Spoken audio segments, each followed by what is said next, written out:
宜兰县第二线的柑仔兰大桥上旧路，公路局是编30亿的预算要来重启，嘛已经做好环评。也毋过宜兰野鸟学会是表示讲，附近敢若今年就记录到有300外艘保育类鸟仔海鸳鸯的收，伊是真烦恼讲未来时间会受到影响。柑仔兰大桥真侪货车来来去去，伫个台二线滨海公路顶悬是重要的交通要道。不过因为这条桥旧啊，较无法度载重，甲影响做大水甲地动的灾害，地方争取改建。伊个水泥已经浮起啊，钢筋裸露很严重，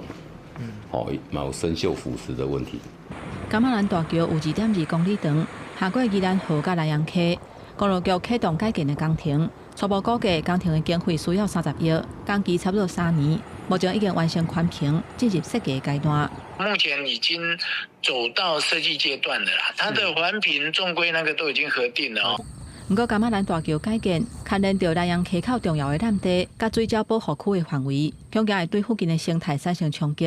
根据野鸟学会调查，为南洋大桥到柑仔兰大桥这段，今年有记录到保育类的鸟仔小燕鸥的收有差不多300艘。烦恼改建的工程若向向施工，未来这个鸟仔收会怎消失？ NGO 团体并不是反对建设，我们如果说把这建设的伤害降到最低，那我将造成多方面的双赢或多赢。野鸟学会希望公路局会当赶紧甲环保团体沟通，降低工程对环境的伤害。根据柑仔兰大桥改建工程的环评报告，公路局答应讲会避免伫咧暗时啊施工，每一年12月至过当年的2月，也就是水鸟来过冬的期间，会延长暗时啊暂停施工的时间，来减少对在地动物的影响。公路局表示，会遵守环评的时阵相关的承诺，嘛会纳入去工程设计规划。记者综合报道。